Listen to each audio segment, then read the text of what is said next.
É um prazer para mim poder servir a palavra de Deus. Eu acredito que é a coisa mais nobre que a gente pode fazer. Obrigada, Bruno, Luíse, Estevão, Michele, todos que estão aqui fielmente todos os domingos. A palavra de Deus é a coisa mais bonita que você pode se envolver na sua vida. Ela é permanente, ela não muda, ela nos tira de lugares onde ninguém mais nos alcança, onde os sentimentos são contrários, onde, como no caso de ontem, né? É engraçado, quando a gente é usado para cuidar de alguém que está numa situação difícil, eu não sabia muito o que falar para essa pessoa que o Cal comentou e mandei um áudio de 5 minutos, quero encorajar você. Abri o áudio, mas eu não abri o áudio sabendo o que eu ia falar. Eu abri o áudio e é engraçado como a gente deixa Deus usar nossas vidas. Os primeiros que são ministrados somos nós. E ontem, conversando com uma pessoa, enfim, ela estava contando tudo aquilo que estava acontecendo, que era muito difícil, que era muito sério, que era muito, enfim, desafiador. E mais uma vez, Deus começou a falar comigo. Ele falou assim, sabe, quando eu mais me chateei com você, fulana, não foi por tudo isso que você está contando. Foi há 6 anos atrás, que a gente estava na casa de uma amiga nossa chamada Andressa, que hoje mora na Alemanha. E eu te dei um papel e eu falei assim, escreve o que Deus tem. Escreve o que Deus quer te usar na vida de alguém. E ela falou assim para mim, eu não sei desenhar. Eu não sou criativa. E aquilo me deu tanta raiva. Eu falei para ela, a raiva que eu senti naquele dia de você é muito maior do que toda a raiva que eu posso estar sentindo de você hoje pelo que você está fazendo na sua vida.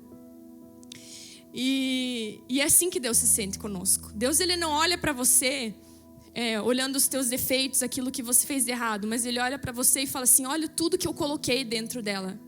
E ela se recusa a pegar uma folha de papel e acreditar que Deus pode usar ela nisso, um simples desenho. E isso que eu quero encorajar você nessa manhã.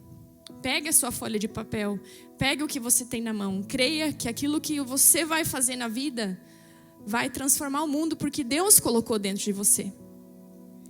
Aquilo que você faz de errado é um projeto que já é caído. Então aquilo não surpreende Deus, mas o que chateia ele é quando ele sabe o filho que ele criou. Quando ele sabe a excelência que ele te criou, tudo que ele colocou dentro de você.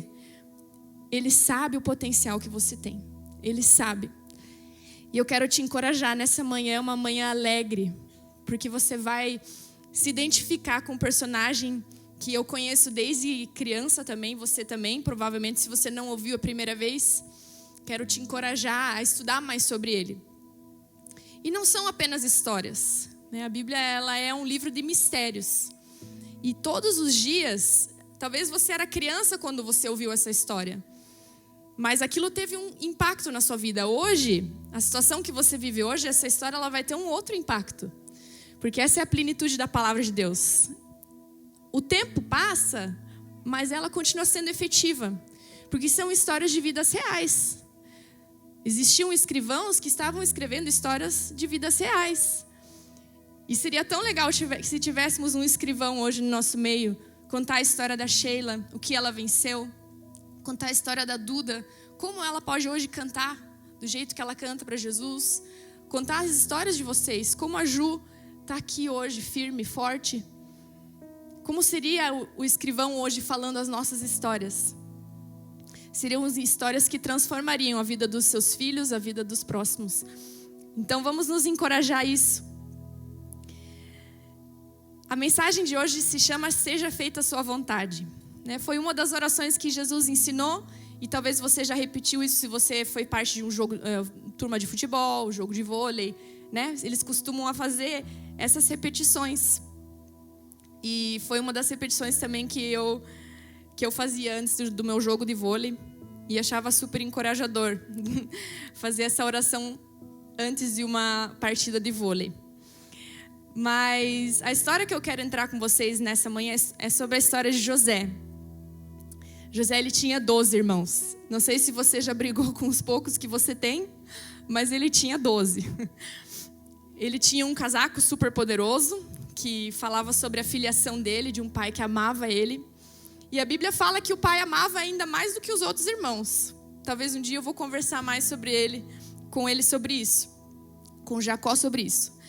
Mas depois que você escuta e lê um pouco a história, você talvez entenda porque ele amava José mais do que os outros, né? Afinal, quando Jacó deixou os irmãos encarregados com esse irmão, ele foi parar nas mãos de pessoas que compravam outras pessoas, ou seja, ele se tornou um escravo, né? Então você pode imaginar um pouco, talvez, a mentalidade desses irmãos. Mas essa história, ela fala sobre várias vontades. Ela fala sobre vontade dos irmãos, ela fala sobre uma vontade de um pai. Ela fala sobre a vontade de José, que é sempre o nosso personagem principal dessa história. E ela também fala da vontade do pai, da vontade de Deus. Então eu quero começar com vocês refletindo sobre essa história. Então era um jovem que tinha 12 irmãos, e ele tinha então um casaco especial, porque esse pai Jacó, ele gostava muito dele. E aí, um dia ele acordou e teve um certo comportamento, porque ele sonhou e contou esse sonho para os irmãos, e nesse sonho os irmãos eles se curvariam a ele. Eles mais indignados do que já estavam, porque afinal ele já era o filho preferido, e agora ele tinha sonhos espetaculares. Ele tinha sonhos onde aparentemente os irmãos iam se humilhar diante dele. Então nada mais que justo do que se livrar desse irmão. Então eles saíram, resolveram matar ele, mas daí um irmão ali mais velho falou: não, pessoal, melhor não, vamos jogar ele numa cisterna, e depois da cisterna, não, vamos melhorar um pouco, vamos vender ele, assim a gente, né, não tem o sangue nas nossas mãos. Não sei o que eles pensaram. E assim José foi parar com o povo egito, ele foi vendido. E depois que ele estava lá, ele começou a se tornar influente lá no Egito. E ele começou a exercer um papel que ele nunca imaginou. Ele começou a ser importante. E depois que ele começou a ser importante, ele foi chamado para governar sobre muito, se não sobre tudo quase, né? Mas aí aconteceu que a esposa daquele rei, ela tentou ter um caso com José. E não sei você, mas eu imagino que ter um caso com a mulher do faraó não ia dar muito certo, né? Então José, ele foge daquela situação, ela fica com a roupa dele na mão, mas ele consegue fugir. Mas por causa de toda essa situação, por causa de desentendimentos, diz, conta a sua versão, vem aqui no juiz, fala aquilo que você viveu. Ele acabou, depois de algum tempo, sendo preso. E assim, de sonhador, ele passa agora a um presidiário, né? Primeiro ele foi vendido, virou escravo, agora senhor de tudo, depois presidiário. E nessa experiência de presidiário, ele conseguiu revelar um sonho de um desses presidiários. Então, presidiários sonhadores que estavam lá nos seus sonhos turbulentos, eu imagino. E ele foi usado, então, para revelar esse sonho. Mais tarde, ele sai e ele revela também o sonho que Faraó teve, porque ninguém conseguia revelar sonhos. Ninguém conseguia interpretar os sonhos, mas José dizia que sabia quem interpretava os sonhos, que era Deus. E por isso ele usava ele dessa forma. E, no final, ele volta a ser, então, ajudante principal, ainda mais do que antes, na vida desse faraó.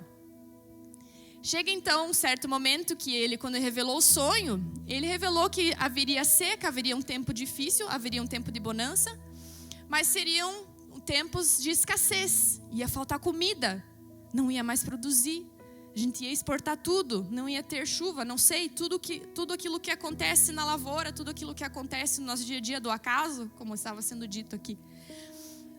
Mas José, como ele tinha a revelação da interpretação, ele sabiamente guardou várias os cereais, enfim.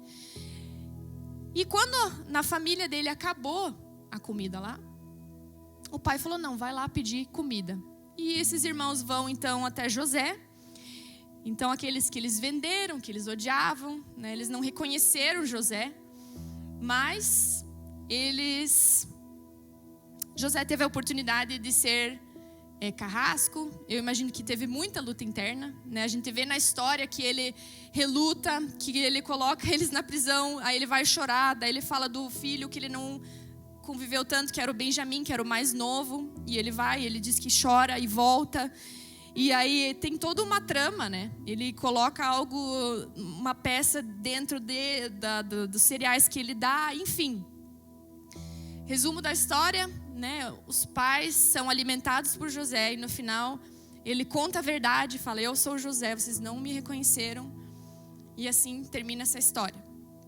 E assim a gente sempre olhou essa história, achou ela bonita, né? Afinal, é uma história de encorajamento, altos e baixos, vitórias. Mas eu queria que vocês colocassem agora o foco nessa história sobre as vontades. Existem várias vontades nessa história. A primeira que eu quero ler com vocês é a vontade dos irmãos. Então, eu queria lá ler com vocês Gênesis 37, 18 a 20. Queria pedir para o Marcos colocar Gênesis. Então, essa era a vontade dos irmãos. Quer que eu repita? Olha lá. Mas eles o viram de longe e antes que chegasse planejaram matá-lo. Lá vem aquele sonhador, diziam uns aos outros. Então aqui está um desejo claro, né? Desejo de morte, desejo de... Essa pessoa, ela me conturba a minha vida, eu preciso dar um jeito nessa pessoa, e eu preciso de algum jeito eliminar ela da minha vida. Próximo ali. Então é agora, vamos matá-lo e jogá-lo num desses poços, e diremos que um animal selvagem o devorou. Veremos então o que será dos seus sonhos. Olha quanta amargura, né? Nessa fala, olha quanta... Era algo muito profundo que estava sendo mexido ali. Esse era o desejo dos irmãos. Essa era uma vontade que havia nessa história. Que José, enfim, fosse esquecido. E é engraçado, né? Quando uma pessoa se destaca, eu imagino que José era esse destaque na família, os irmãos, eles têm duas opções. Ou eles se alinham a essa novo padrão, né? Surgiu um irmão ali, estava todo mundo igual, e de repente surge um irmão que é um pouco mais atencioso, que é um pouco mais carinhoso, que é um pouco mais... É diferente. Ou eu me alinho a esse irmão, ou então eu tenho uma missão interna de fazer com que essa pessoa seja esquecida, que essa pessoa, enfim, suma da minha vida. Porque é muito desafiador quando você encontra um padrão e de repente... Você acha que esse é o normal e de repente surge alguém na sua família que se destaca e você pensa assim, não. Ou eu vou ter que mudar, ou eu elimino essa pessoa. E o mais fácil sempre é eliminar, né? A gente prefere não mudar. Então essa é a primeira vontade. A segunda vontade é a vontade do pai. E a gente vai lá para Gênesis 37, 3, que mostra a vontade do pai. Ora, Israel, que é o nome do pai que depois se tornou Jacó, né, o nome... que é o pai de José, gostava mais de José do que de qualquer outro filho, porque ele havia nascido em sua velhice. Por isso mandou fazer para ele uma túnica longa. E aqui a gente olha uma justificativa bíblica para essa preferência. Então ele fala sobre o filho da velhice. Não sei se você, com o passar dos anos, percebe quanto você fica mais sábio ao passar dos anos, como você fica mais atencioso, como você... Então, quando você tem os filhos, que nem a Bethany na minha vida, ela é uma experiência do que a Melanie. Porque a maneira como eu trato, a maneira como eu crio, é muito mais aperfeiçoada, infelizmente. Se você é o filho mais novo, você se deu bem. Porque os seus pais erraram muito mais, né, com os outros. Então, eu imagino que essa era a alegria de Jacó. Não era uma questão de competição, não era uma questão... Mas é o filho da minha velhice. E esse era o desejo de um pai como esse. Eu imagino que quando você dá a túnica para alguém, você está dizendo, você me pertence, você faz parte de mim, eu quero você para sempre comigo, você é um filho que me dá alegria. E talvez essa túnica simbolizava o desejo dele de ter José pertinho para a vida inteira. Ter ele bem pertinho. E aí então, depois dessa vontade do pai, de ter o filho em casa para sempre, que é o que eu traduzo, talvez, esse sentimento de alegria, a gente tem a vontade de José. Então, Gênesis 37, 5 a 7, a gente vê a vontade de José. Certa vez José teve um sonho, E quando contou aos seus irmãos, eles passaram a odiá-lo ainda mais. Ouçam o sonho que eu tive, disse-lhes. Estávamos amarrando os feixes de trigo no campo, quando o meu feixe se levantou e ficou em pé, e os seus feixes se ajuntaram ao redor do meu e se curvaram diante dele. Então aqui está não sei você, mas quando você tem um sonho, você não fica animado, né? Eu não imagino que José estava querendo se mostrar prevalecendo sobre eles. Não consigo ter esse olhar. Mas não é gostoso você compartilhar, isso se torna um desejo, né? Você sonhou que estava na Alemanha, enfim, nossa, e você começa a se imaginar, e você começa a compartilhar, não, eu tive um sonho que eu estava lá, no lugar que eu sempre sonhei, fazendo algo diferente, enfim. Era algo diferente que ele estava sonhando, e o coração dele se focou ali. Eu imagino que, porque depois ele conta do novo sonho, né? Então o coração dele ficou ali, provavelmente. Então eu acredito que isso se tornou um desejo, uma vontade. O que Deus está me mostrando? Porque se ele depois revelou sonhos de alguém outros, é porque ele entendia o valor de um sonho. Ele não era alguém que desprezava sonhos. Ele levava sonhos tão a sério que depois ele interpretou os sonhos das outras pessoas. Então essa era a vontade de José. E o mais engraçado e o mais legal de tudo isso é que eu quero atentar a você que no meio de tantas vontades, existia a vontade do Pai.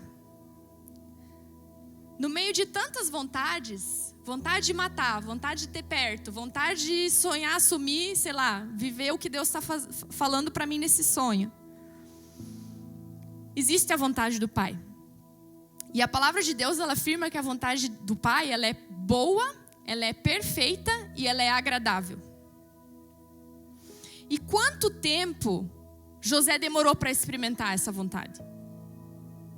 Quanto tempo José teve que esperar para entender essa boa e perfeita vontade? Aí eu fiquei pensando sobre Gênesis 39, 2-6. Se você colocar ali, por gentileza, Marcos. Aqui era um momento ápice na vida dele. Ele não havia sido preso ainda, ele estava lá com os... Não havia acontecido o episódio, desculpa, da mulher de Potifar. E olha o que já se falava sobre ele. O Senhor estava com José de modo que este prosperou e passou a morar na casa do seu senhor egípcio. Então Deus estava com ele. Quando esse percebeu que o Senhor estava com ele e que ele o fazia prosperar em tudo que ele realizava, agradou-se de José e tornou-o o administrador de seus bens. Potifar deixou o seu cuidado à sua casa e lhe confiou tudo o que possuía. Desde que o deixou cuidando de sua casa e de todos os seus bens, o Senhor abençoou a casa do egípcio por causa de José. Você consegue imaginar a tua vida sendo abençoada só porque você contratou um cara lá na sua empresa? A bênção do Senhor estava sobre tudo o que Potifar possuía, tanto em casa como no campo. Assim deixou ele aos cuidados de José tudo o que tinha e não se preocupava com coisa alguma. Uau, essa frase é desejo more aqui, né? Exceto com sua própria comida. José era atraente e de boa aparência. Então aqui, e depois de certo tempo a mulher, enfim, começou a cobiçá-lo e deu todo aquele bafafá que vocês sabem. Eu fiquei pensando, cara, isso aqui parece o fim da história, não parece? Você foi vendido, você foi não sei o que, escravo, os teus irmãos não curtiram o que você estava falando. Eu pensei, nossa, que fim glorioso. Quantas pessoas aqui gostariam de abraçar esse fim? Não parece que foi para esse dia que José... Cara, era aquilo que é o sucesso do sucesso da carreira, do sucesso você estar do lado do cara. Ele entende que Deus colocou você ali. Não é aquela coisa assim... Não, eu trabalho nessa empresa, eu sou melhor, mas meu chefe nem sabe que eu sou crente. Não, o cara ele sabia que era por causa de Deus que estava tudo indo bem na vida dele. Ele nem tinha relação com esse Deus, mas o fato de ter ele ali, ele percebeu. Eu acho isso uma característica muito legal, de a gente perceber, né? De perceber as coisas. E Faraó, ele tinha tido essa percepção. Mas esse não era o fim da história, por quê? Existia uma vontade do Pai, ainda que ela não tinha sido revelada por completo. Então, na prisão, engraçado, né? Primeiro José, ele foi parar como escravo por causa dos irmãos. E eu fico imaginando você carregando essa amargura. Cara, foi meus irmãos, eu tô aqui por causa dos meus irmãos. Aí você chega e fala, cara, venci na vida. Não é aquele texto, eu falo assim, cara, venci na vida. Né? Foto, selfie, venci na vida. Mas aí ele foi parar de novo na prisão. Eu falei, pô, é a segunda vez, mas agora os culpados não são meus irmãos. Agora, mais uma vez, injustamente, e agora por má interpretação, eu tô aqui. E ali, José, ele sai de sonhador para interpretador de sonhos. Isso eu acho muito legal. É muito legal quando Deus te dá um sonho e você sabe que você está vivendo ele, que você está no caminho certo, porque, aliás, o teu chefe, ele reconhece isso. Ele te deu poder sobre tudo. Mas o mais legal, que mesmo quando a vida ela te coloca num retrocesso e você volta a parar na prisão, você tem um olhar para os sonhos dos outros. Você tem um olhar para o que Deus quer falar para o outro. E eu acredito que quando nós passamos por um momento de dificuldade, é quando a gente começa a ter essa compaixão, essa empatia, e começa a impulsionar, e revelar, e interpretar os sonhos das outras pessoas. E isso não te tira alegria, isso não te tira, ao contrário, isso te motiva na vida. Esse é um lugar de maturidade. Então ele passa a ter essa experiência. E a pergunta que eles faziam em Gênesis 48, se o Marcos puder colocar, era assim: tivemos sonhos, mas não há quem os interprete. Disse-lhes José: não são de Deus as interpretações? Contem-me os sonhos. Essa frase me assemelha muito à história, se você já escutou, de Davi e Golias. Quando Davi ele chega numa situação super difícil, super conturbada, ele fala assim: quem são esses incircuncisos, não sei se era mais ou menos assim, que afrontam a Deus? Ele era tão simples nos seus pensamentos, mas tão verdadeiro, que a leitura que ele tinha da vida ainda estava sã. Você pode analisar que mesmo na prisão ele tinha uma sanidade mental. Mesmo no momento mais difícil na sua vida, Deus ele está te dando sanidade para você saber como trabalhar com o que você tem nas mãos. E ele solta uma frase tão bonita. Não tem amargura nessa frase, não tem ressentimento. Embora já com muita injustiça, ele fala: peraí, eu tenho alguém na minha vida que interpreta sonhos. E por causa dele você pode me contar. Então ele conta, ele interpreta. E por isso a gente chega num segundo ápice da história, que parece ser o fim da história novamente. Então a gente vai para Gênesis 41, 40, 44. Vamos para o segundo ápice da história, onde você fala: não, agora esse filme vai acabar. Agora a gente está no final, agora a gente vai mostrar realmente a vitória desse cara, né? Porque é uma vitória dupla. Então ele fala assim: você terá, depois que ele sai na prisão, você terá o comando do meu palácio. E todo o meu povo se sujeitará às suas ordens. Somente em relação ao trono serei maior que você. E o faraó prosseguiu: entregou a você agora o comando de toda a terra do Egito. Em seguida o faraó tirou do dedo o seu anel e colocou no dedo de José. Mandou-o vestir linho fino e colocou uma corrente de ouro em seu pescoço. Também o fez subir em sua segunda carruagem real. À frente os arautos iam gritando: abram caminho! Assim José foi posto no comando de toda a terra do Egito. Disse ainda o faraó a José: eu sou o faraó, mas sem a sua palavra ninguém poderá levantar a mão nem o pé em todo o Egito. Olha só o ápice da sua vida, né? Depois desse momento glorioso, você pode ir lá, pum, Jesus, morri em glória. Esse é o sentimento que muitos de nós têm quando a gente vê a palavra sucesso. A palavra sucesso, talvez para você, se define nesses dois textos. Mas aí vem a vontade de Deus. E a vontade de Deus ainda não havia sido completa na vida de José. E a vontade de Deus era que Deus queria ver a sua família, a família de José, protegida em tempo de fome. E não só ela, mas muitas famílias.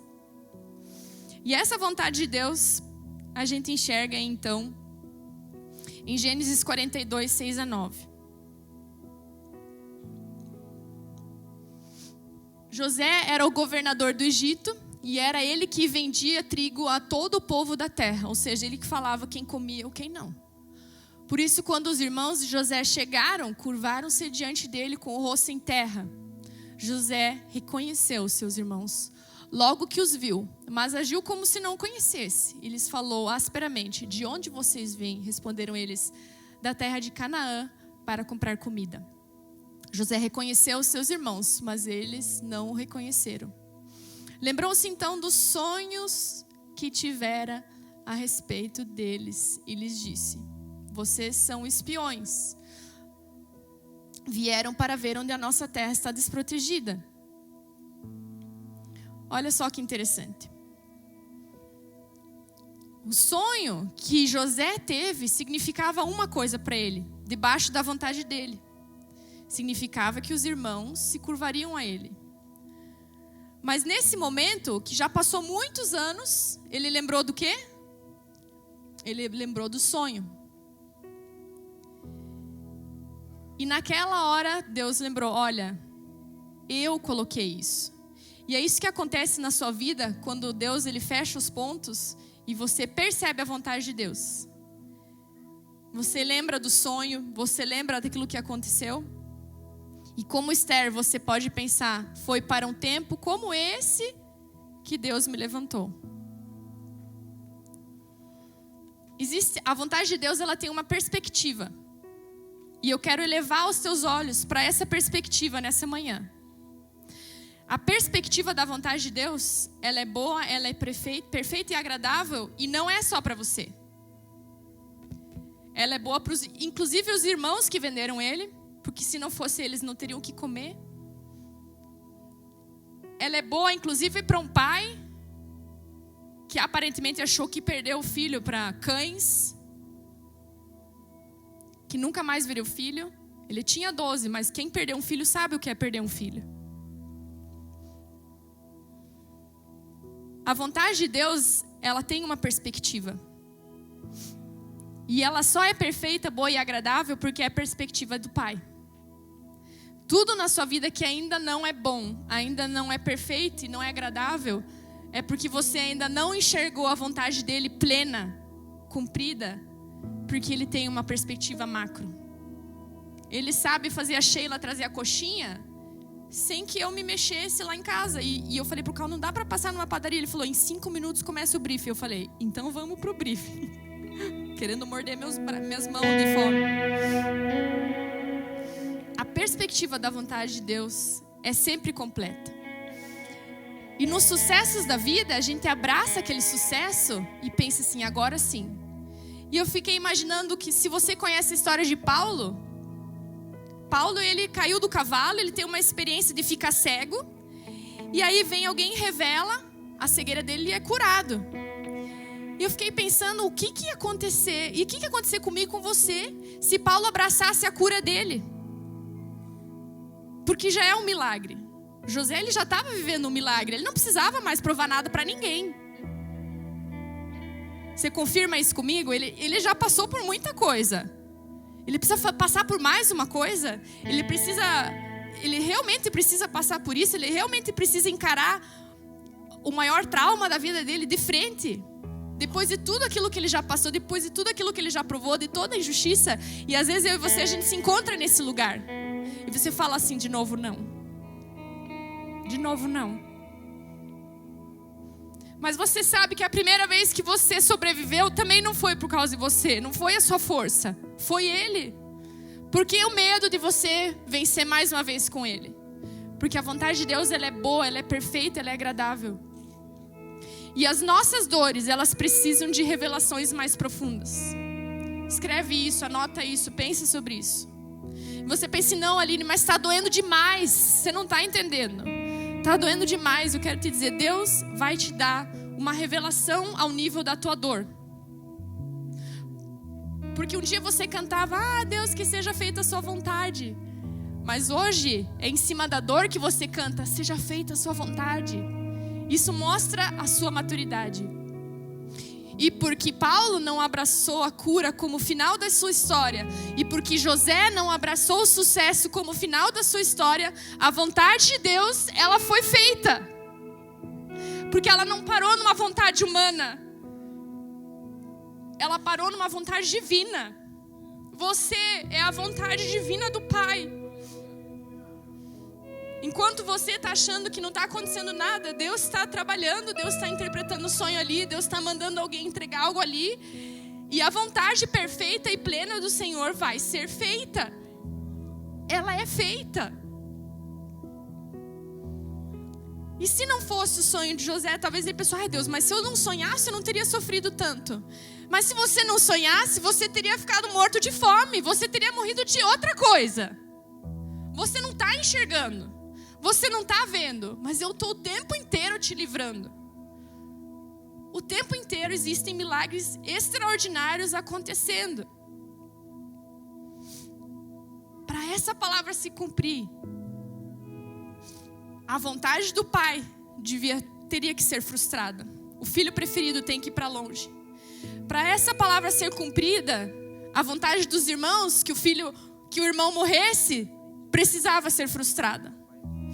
Para essa vontade acontecer, a vontade de José devia ser frustrada. Mas eles abraçaram a vontade mais excelente que você pode abraçar. Não menospreze a palavra de Deus em diferentes fases da sua vida. Ela sempre vai te fortalecer, ela sempre vai te levantar, ela vai te exortar. Mas mais uma vez Deus está dizendo, eu tenho uma perfeita vontade. Minha filha, eu tenho uma perfeita vontade sobre a sua vida. E quando a dor é de morte, Deus vai trazer revelação de ressurreição. Quando a dor é financeira, Deus vai trazer a revelação do que é ser rico no reino de Deus.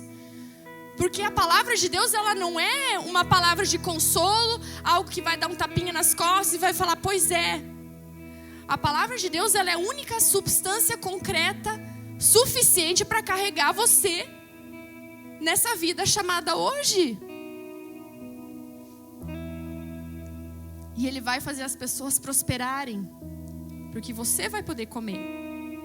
Então não fala só sobre o que você vai interpretar sobre a sua vida, mas sobre os sonhos de todo mundo que está à sua volta.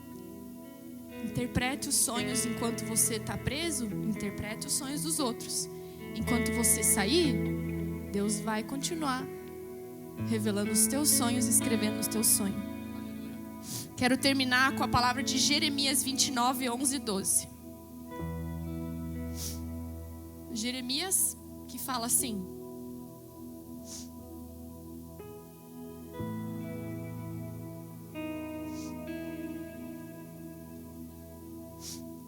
porque sou eu que conheço os planos que tenho para vocês.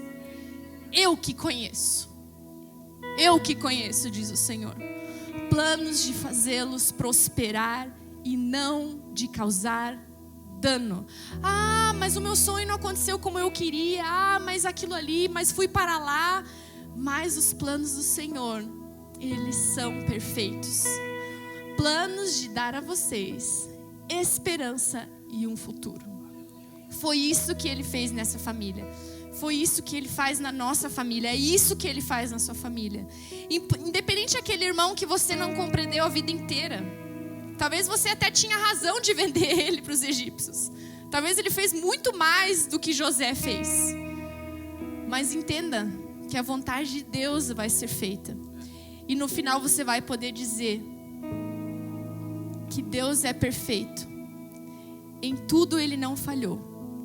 E você vai ser agradecido como José, de que o sonho dele não foi só aquilo que ele sonhou, mas que Deus sempre vai nos superar e fazer muito mais além daquilo que nós pensamos ou imaginamos.